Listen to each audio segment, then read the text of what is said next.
तो चलिए शुरू करते हैं आज के भी इस वीडियो को। और आज के इस वीडियो में हम क्या करेंगे, प्रॉपर्टीज ऑफ स्क्वायर को क्या करेंगे, पढ़ेंगे, समझेंगे। मतलब स्क्वायर के कौन कौन सी प्रॉपर्टीज हैं उसको समझेंगे। ठीक है, तो स्टार्ट करते हैं। सबसे पहले क्या करते हैं, स्क्वायर को समझते हैं। तो स्क्वायर में क्या होता है, स्क्वायर में आपको जो है ना, स्क्वायर जो होता है वो फोर साइड से मिलकर के बना होता है। ठीक है, स्क्वायर जो होता है वो कितने साइड से मिलकर के बना होता है, फोर साइड से। तो सबसे पहला प्रॉपर्टी जो है हमारा वो क्या हो जाएगा, इसको इसका जो साइड है उसको लेकर के, मतलब कि जो सारे साइड होते हैं वो क्या होते हैं, इक्वल होते हैं। जो स्क्वायर होता है, स्क्वायर में ऑल साइड्स क्या होते हैं, इक्वल होते हैं। तो सबसे पहला पॉइंट आपको क्या याद रखना है, फोर साइड होते हैं। ठीक है, एंड ऑल साइड क्या होते हैं, इक्वल होते हैं। ये आपका सबसे पहला पॉइंट हो जाएगा। चार साइड होता है और चारों के चारों साइड क्या होते हैं, इक्वल होते हैं, याद रहेगा। दूसरा पॉइंट क्या है, दूसरा पॉइंट जो है हमारा क्या है कि फोर एंगल आपको देखने को मिलेगा। इधर आपको एक दिख रहा है, ठीक है, एक इधर आपको दिख रहा है, और एक इधर आपको दिख रहा है, और एक इधर आपको दिख रहा है। तो ये चार एंगल आपको इस एक स्क्वायर में देखने को मिलेगा। तो सबसे पहला एंगल जो है वो हमारा क्या है, एंगल ए। दूसरा एंगल क्या है, एंगल बी। तीसरा क्या है, एंगल सी। और चौथा वाला क्या है, एंगल डी। तो हमको फोर एंगल क्या होता है, देखने को मिलेगा। और स्क्वायर की बात हो रही है तो स्क्वायर में क्या होते हैं, ऑल एंगल इक्वल होते हैं। सभी एंगल क्या होते हैं, इक्वल होते हैं। आप ये भी बोल सकते हैं सभी एंगल जो है क्या होते हैं, 90 डिग्री होते हैं। मतलब ए भी 90 होगा, बी भी।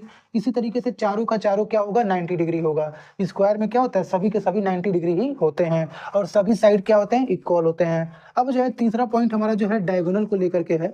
तो स्क्वायर में क्या होता है, स्क्वायर में आपको टू डायगोनल देखने को मिलेगा। डायगोनल क्या होता है, जैसे कि हमारा जो ये वर्टिसेस डी है और ये वर्टिसेस बी है, ए है, सी है। तो डायगोनल कैसे बनता है, डायगोनल में क्या होता है, जो अपोजिट वर्टिसेज होते हैं वो एक दूसरे को क्या करते हैं, टच करते हैं। मतलब डी और बी आपस में टच करेंगे। एक ऐसा लाइन जो क्या करे, डी और बी को टच करे, तो वह जो लेंथ होता है ना उसको क्या बोलेंगे, डायगोनल बोलेंगे। तो अपोजिट वर्टिसेज को टच कराइए किसी लाइन से, ये हो गया हमारा, ये हो गया हमारा डीबी। ठीक है, ये क्या हो गया, ये हमारा डायगोनल हो जाएगा। इसी तरीके से एक और डायगोनल हो जाएगा क्या, ए सी। ये ए है, ये सी हो गया। तो हमारा डीबी और एसी टू डायगोनल देखने को मिल गया। तो तीसरा क्या होता है प्रॉपर्टी, कि जो स्क्वायर होता है ना, स्क्वायर में हमको डायगोनल क्या होता है, टू डायगोनल देखने को मिलता है। फिर उसके बाद और क्या होते हैं ना, जो दोनों डायगोनल है वो दोनों डायगोनल क्या होते हैं, इक्वल होते हैं। तो both are equal.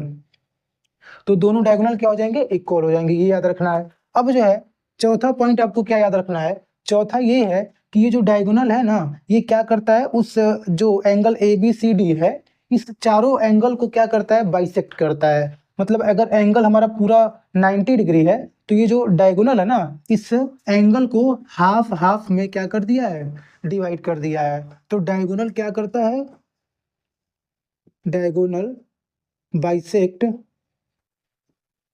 The angles. जो भी एंगल है, ये जो डायगोनल है, ये ए को हाफ हाफ में डिवाइड किया है, सी को भी हाफ हाफ में डिवाइड कर दिया है, बी को भी हाफ हाफ में डिवाइड किया है, और डी को भी क्या किया है, हाफ हाफ में, मतलब आधा आधा डिवाइड कर दिया, मतलब 45 डिग्री। ठीक है, 45 डिग्री 45 डिग्री दोनों को बना दिया है। हाफ हाफ में कर देंगे तो क्या हो जाएगा, 45 का एंगल बन जाएगा। ये चीज है। अब जो है ना, डायगोनल जो है एक दूसरे को कट कर रहा है। जैसे एसी है तो बीडी को कट कर रहा है, और बीडी एसी को कट कर रहा है, मतलब एक दूसरे को कट कर रहा है। तो इसमें क्या है ना, कि ये जो हमारा मिडिल वाला पॉइंट है, ये मान लीजिए ओ है। तो इससे क्या होता है ना, कि डायगोनल खुद भी ना क्या होता है, हाफ हाफ डिवाइड हो जाता है। मतलब diagonal diagonal divide, sorry, bisect each other, bisect each other. जो डायगोनल है वो क्या कर रहा है, अपने आप को भी हाफ हाफ में डिवाइड कर रहा है। मतलब अगर मान लीजिए डीबी 10 सेंटीमीटर है तो ये डी ओ हमारा 5 हो जाएगा, और ये ओ भी क्या हो जाएगा, 5 हो जाएगा।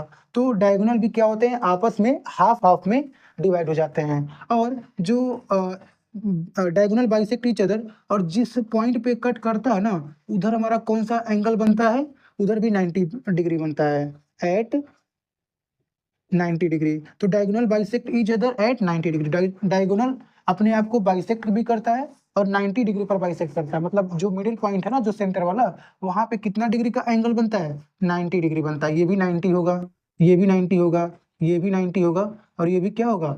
90 होगा। मतलब चारों का चारों कौन सा डिग्री होता है? 90 डिग्री बनता है। तो ये प्रॉपर्टीज हैं हमारे क्या, स्क्वायर के, और इसको आपको क्या करना है? याद रखना है। ठीक है। चारों साइड क्या होते हैं? इक्वल होते हैं। चारों एंगल क्या होते हैं? इक्वल होते हैं। टू डायगोनल होता है, और दोनों डायगोनल क्या होते हैं? इक्वल होते हैं। डायगोनल क्या करते हैं? एक दूसरे को बाइसेक्ट करते हैं, और बाइसेक्ट करने के बाद क्या करते हैं? सॉरी, एंगल को बाइसेक्ट करते हैं। तो बाइसेक्ट करेंगे एंगल को, तो 45 डिग्री आधा आधा हो जाएगा। और डायगोनल एक दूसरे को भी बाइसेक्ट करते हैं, अपने आप को। जो इनका लेंथ है वह भी क्या होता है? हाफ हाफ में डिवाइड हो जाता है। और एट 90 डिग्री, मतलब जो बीच का जो एंगल बनता है ना, वह भी क्या होता है? 90 डिग्री पे बनता है। मतलब जो डायगोनल है बाइसेक्ट कर रहे हैं, तो ये 90 डिग्री पे क्या होते हैं? बाइसेक्ट होते हैं। तो ये आपका जो है ना बेसिक प्रॉपर्टीज है स्क्वायर का, इसे आपको क्या करना है? याद रखना है, ताकि स्क्वायर का क्वेश्चन आप लोग सॉल्व करें जिसमें डायगोनल आए, तो आप वहां पे क्या कर सकते हो? आराम से कर सकते हो। और अगर कभी भी आपका ये दोनों साइड पता रहेगा और ये डीसी नहीं पता रहेगा, तो आपका राइट एंगल ट्रायंगल बन रहा है 90 डिग्री है, तो आप क्या कर सकते हो? पाइथागोरस थ्योरम का यूज करके आप इसको सॉल्व कर सकते हो। तो इसलिए आपको ये प्रॉपर्टीज जो है स्क्वायर के, ये क्या करना है? याद रखना है। ठीक है।